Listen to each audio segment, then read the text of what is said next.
Welcome to Show Don't Tell Writing with me, Susie Vidori, where I teach you the tried and true secrets to writing fiction, nonfiction that are going to wow your readers, broken down step by step. We're going to explore writing techniques. I'm going to show you a glimpse behind the scenes of successful writers' careers that you wouldn't have access to otherwise.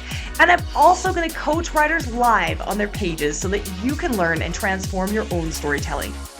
Whether you're just starting out, you're drafting your first book, you're editing, or you're currently rewriting that book, or maybe even your 10th book, this show's going to help you unlock the writing skills that you didn't even know you needed, but you definitely do. I'm so looking forward to helping you get your amazing ideas from your mind onto your pages in an exciting way for both you and your readers so that you can achieve your wildest writing dreams. And you're going to also have some fun doing it. Let's dive in. Today we're talking about personal memoir, and I wanted to get personal. So I'm hosting someone very dear to me, my aunt, Kathy Sorensen, who wrote a memoir about her son, my cousin, Thomas Sorensen, who passed away on September 1st, 2014, to his rare form of muscular dystrophy at the age of 18. Kathy is first and foremost the mother of two wonderful sons. She's been married to her soulmate Glenn for over 30 years. She's a passionate teacher with a music specialty of over 40 years, and now she's officially retired, but she's still guest teaching and has taught thousands of students both in music and in regular classroom experiences.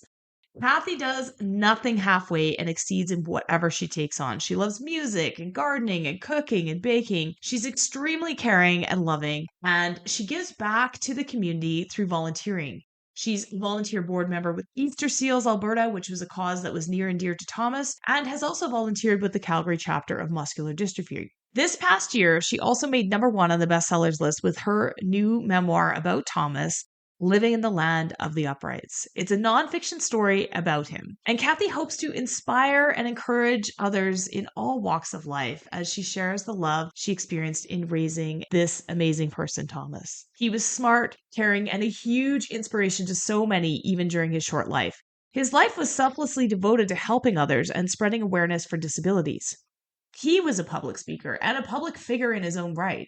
And Thomas achieved his dream of attending Carleton University with hopes of one day studying viral vectors to cure various diseases. He was the first student with a permanent disability to go through their Faculty of Science, and there's now a scholarship at Carleton in Thomas's memory to support other students with disabilities who have big dreams. I wanted to share the words of his brother Jamie. My brother Thomas passed away at 18. However, his 18 years were not by any means average. Although he was physically confined to a wheelchair from an early age, his mind was brilliant and limitless. He was defined by his disability, but not in the way you would think. Thomas utterly refused to let his disease serve as an excuse and instead wore it prominently for the world to see. In this episode, we'll be discussing Kathy's journey to writing her very personal memoir, and we'll get personal. If you're feeling called to write a personal memoir about your own life or someone close to you, this episode is for you. We're going to dive deep into what it was like for her, what it took to get it done, and what it's like now to have that book out in the world. Welcome to the Show Don't Tell Writing podcast. This is a first for me. I am interviewing Kathy Sorensen, who is actually my aunt. And she wrote a wonderful memoir, a personal memoir about my cousin, her son, Thomas, called Living in the Land of the Uprights. Welcome to the show, Kathy. Thanks for coming on. Thanks, Susie, for having me. So this book is about Thomas's life, your son and my wonderful cousin who we lost too soon. Can you share a little bit about Thomas's story for our listeners? Thomas's story is carrying on his legacy for him. He passed away too soon. We were not expecting it at that time, and he wasn't ready to die. He said he didn't finish. He had so much more he wanted to accomplish. And after he passed, we very quickly realized how many people's lives he impacted. And as his mom, I felt it necessary to continue his story and his legacy and share his story with the world. Absolutely. And yeah, it wasn't very long after he passed away that the idea for this project, you'd been speaking and you continued some of his work with Easter Seals and other organizations, but the idea for this project and writing a book came to you as well. Can you share a bit about why a book? What was it about a book that was you were feeling called to do? I think I wanted to get the story out there. And it was a month after he passed that I sat down and started writing. I just felt I needed to do that and put it into words, and never considered myself an author. And it took 10 years to do, but I got it done. Yeah, happens to the best of us. Didn't consider ourselves an author, sat down and started writing a book. I've been there. It's a story that many of our listeners are going to be able to relate to. So how did you get started? So you said you sat down and just started writing. I just started writing. I originally thought I would do it in sections. So like Thomas's schooling, his volunteer work, the doctors, the hospitals, the family. And what I found is I was repeating myself constantly because I had to put everything into context. So then I thought, no, this isn't working.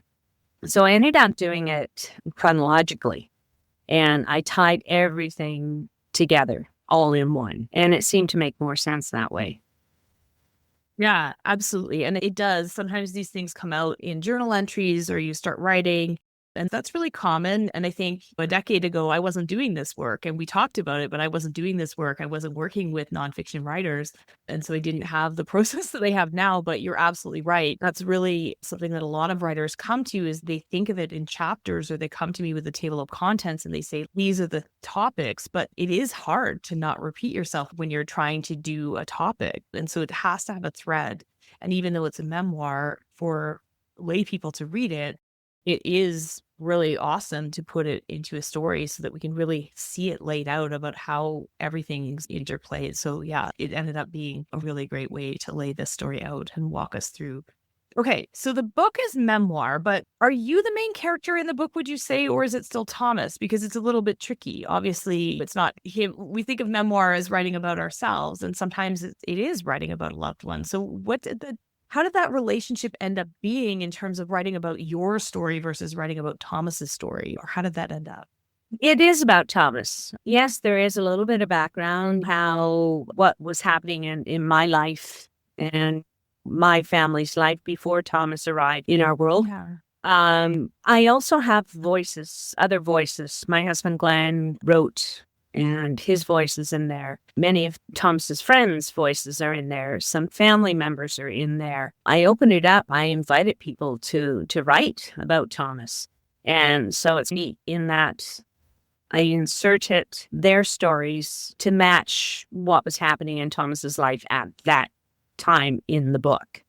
One thing that I found that was a huge help, fortunately, I don't know why, but just before Thomas was born, I started writing journals, keeping a journal. And yeah, I didn't do it every day, but for several years, I had a really good account of what was happening in our lives. And that was huge for me to go back and look at those journals and give me specific dates and times and events.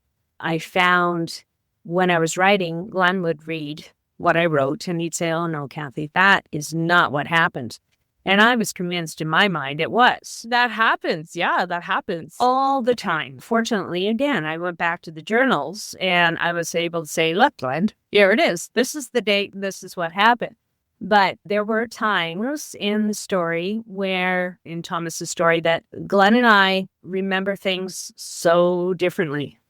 And we're both convinced that we are correct. And unless we had a third party there, we couldn't agree. And so sometimes in the book, you're going to hear two versions of the same story that are quite different. But yeah, it worked. That actually happens a lot. And memories are imperfect, right? And we edit them as we go. And so that's difficult. When you sit down to write a memoir, it's something that a lot of memoirists encounter is that how much is true, or what if I don't remember? And so we end up in first drafts with things like, I think it happened this way, or I remember it that way. And then we have to edit those pieces out because at the end of the day, if you write that way and everything is trepidatious or everything's, maybe it didn't, it doesn't feel like you have this voice of authority. And yeah, you do the best you can, right? You consult people and then you make a choice. And as long as it's true to you, the writer, and that's the way that you remember it, it's true. Yeah. And it's a tough thing to get through.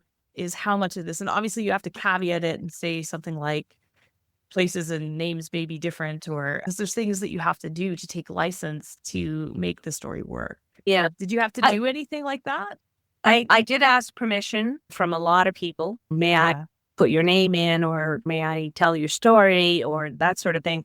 The other thing I did, and I can't remember who it was, after Thomas passed, somebody said, Kathy, you need to go in and print off Thomas's Facebook pages. Yeah.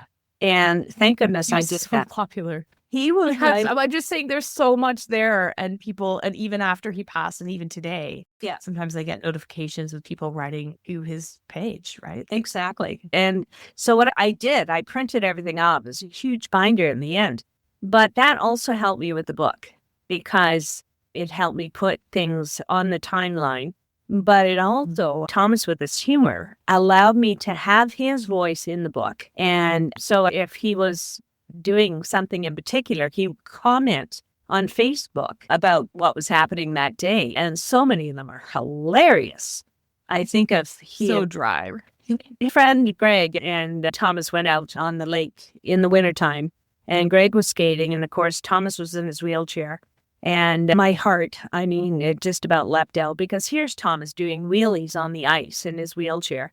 And he makes this ludicrous comment. It's in a super heavy wheelchair, which probably is really heavy to be out on the ice. It was thick enough, but it still terrified me. But he made this comment on Facebook about how Canadian is it to be out on the ice in a wheelchair that's paid for by the Canadian government or something. I can't say it as well as Thomas did at the time, but it was fun to be able to have Thomas's humor and his voice throughout the story as well. So that would have been hard to do if you didn't have that record.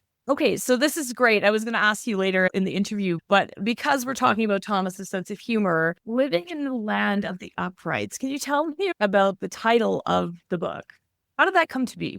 Originally, I was thinking I was going to call it Tenacity, Vision, Success because TVS were Thomas's initials, and that totally described him.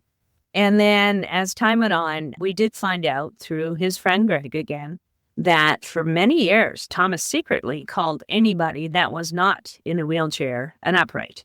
And it just seemed so fitting, living in the land of the uprights. Yeah. And I love, there's so many layers to the title, and I talk a lot with writers about coming up with a title, and it's just so fitting for so many reasons. It is something from his voice that he said, but also it was something that you didn't know that he said, which is neat. Like, it's like you're still learning from him many years later and learning about him, and this project allowed you to do that. So I just think it's such an amazing title. Congratulations. Thank you.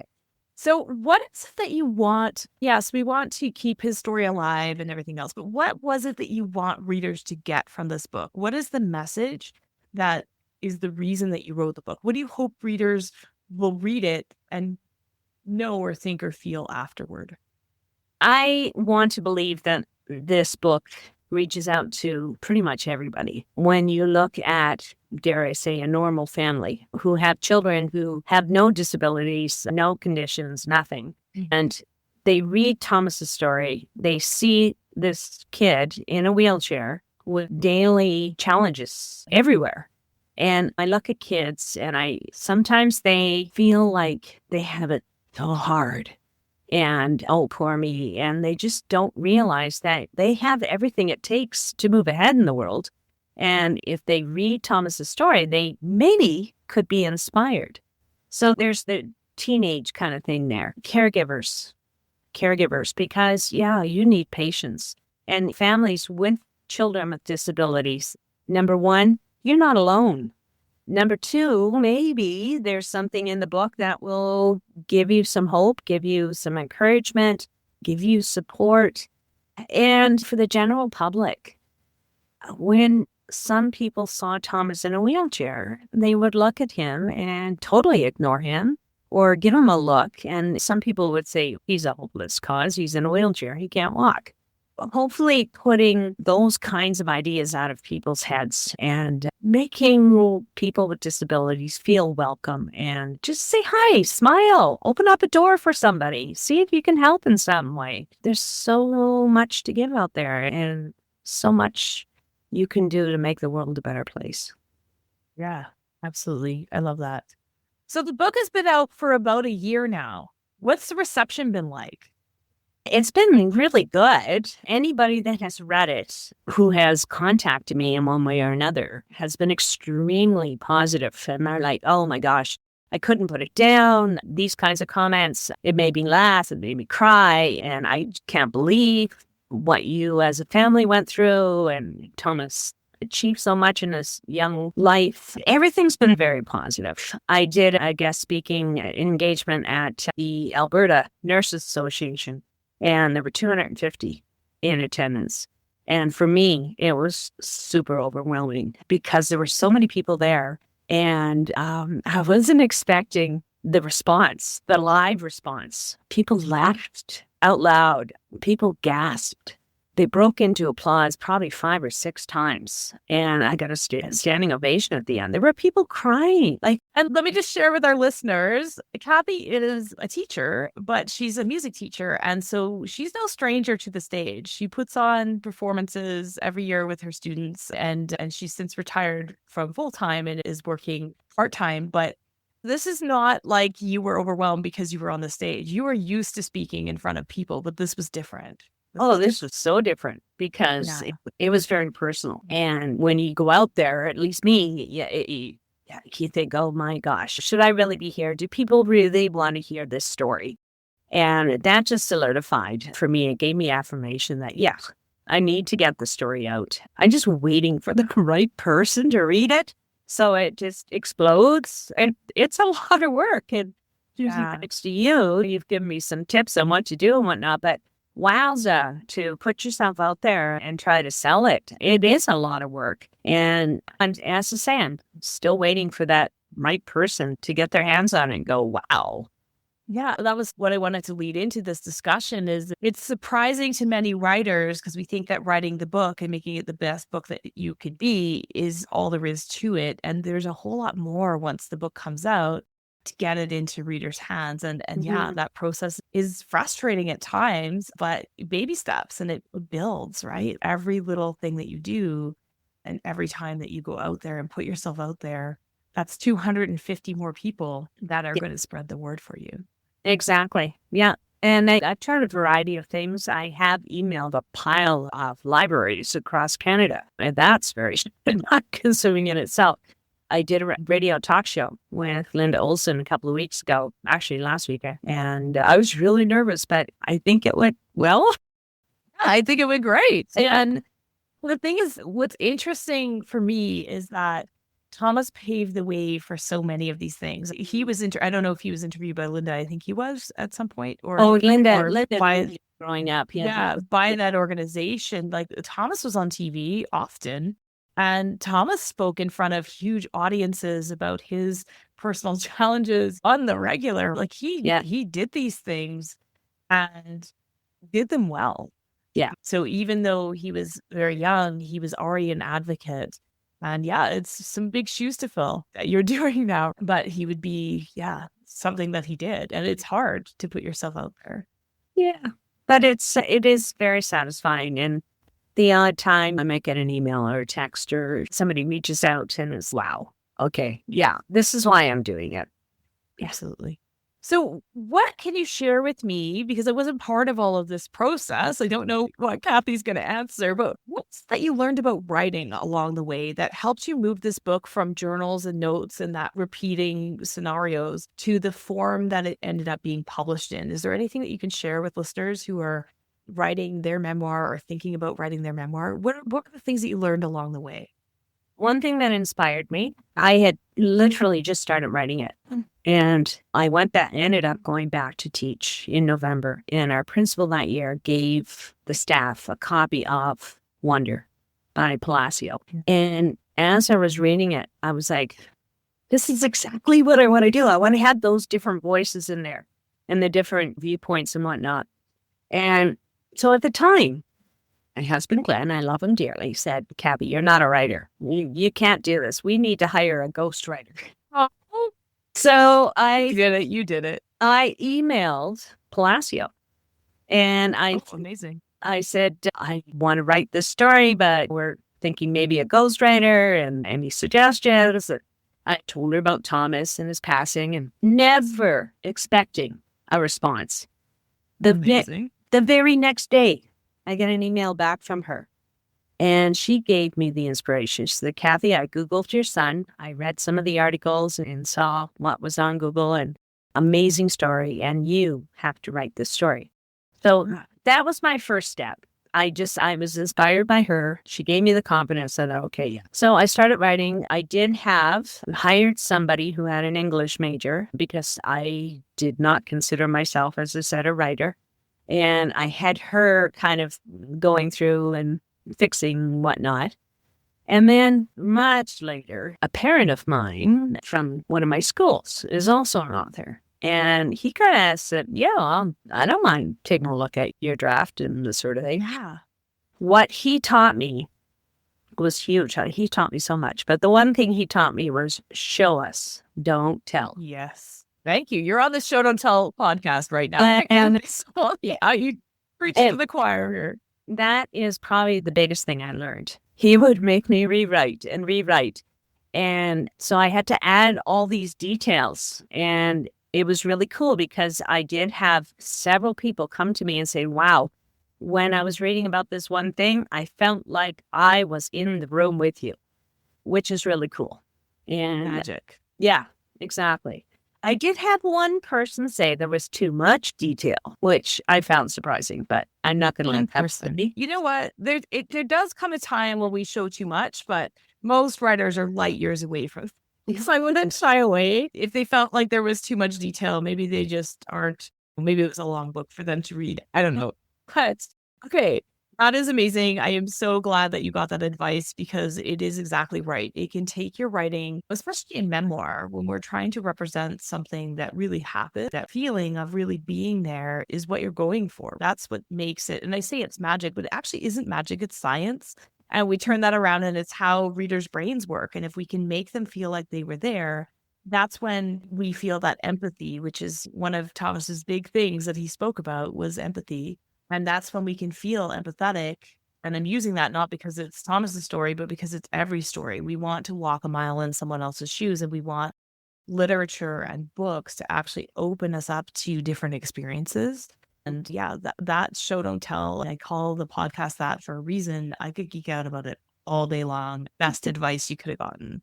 Okay, so we are to the quick fire portion of our podcast.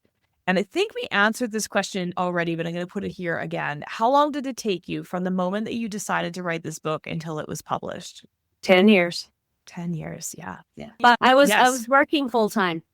As many of us do. I was working full time for my first 2 books and working even now, coaching other writers and editing and doing all the things. It's hard to find time for your own writing. But sometimes it also takes that long. I think, and this is a question too, because a lot of memoir writers come across this, but how did your feeling toward the book change? 10 years, when we first started, it's quite raw. How did your feeling about the book or your perception of the story change in that 10 years, or did it? I don't think the overall idea changed. I changed the format, going from the writing skills changed, but your feelings toward it, did they stay exactly the same throughout? Pretty much. There were many times where I was writing and I just had to walk away. I just couldn't do it. It was just too hard. And I would come back and rewrite or continue. It got very heavy many times. And that was part of the reason why it took so long too. And that's great. And that's normal, right? And that perspective allows you, sometimes we want to write a memoir right in the moment. It is too hard. And you need that time. And while you say, oh, I was working and I didn't do this or I didn't do that. But sometimes we just need that perspective and time. And now you're able to go out into the world and talk about it. Yeah. Okay. What's your best advice for those feeling called to write personal memoir? Just sit down and do it. Don't question yourself. I wrote from the heart, big time. And that is another comment a lot of people have made. And it's very personal. And yeah, it is. I don't think I held back, really. We did. And I did. There was lots we didn't put in the book. Tons we didn't put in the book. writing a memoir doesn't give the world an all access pass into your life. And so No. it's okay to have boundaries for sure. You Yeah. don't have to share everything. And if you're sharing things to spare people's feelings or things because it's too personal or things because it's off topic, those are all totally valid reasons to not share things. And a lot of it too was, we left a lot of family stuff out. People are still It's alive. not their story. Yeah, we didn't. There's really no need for that either. But yeah, and there were things we would have liked to have put in there, but decided not to. Hey, it's all part of the choices. And it turned out to be a wonderful book. I've read it a couple of times. It's hard to get through, but it's really great. I'm so excited to see where this is opening up doors slowly this year, but it's coming. Like you said, that right person reading the book and the legacy continues. So where can I find you and your book? My book is everywhere. Alice Nest Bookstore in Calgary for sure. You can buy it on Amazon. You could get it at Indigo. There's actually in the United States, I found a website. It's available in so many different places. Crazy. Yeah. Yeah, I have a website. I'm technically challenged at times, but it is up and running. www.thomaslegacy.ca. You can reach out there and... Amazing. So if you want to have a totally inspirational public speaker who's going to come and share the story of a very inspiring young man, go grab Kathy's website and contact her. Thanks so much for coming on the show today, Kathy. This is a long time coming. I'm so glad we made it happen. Thank you for having me. It's always a pleasure spending time with you, Suze. And this is great. I really appreciate it. So thank you.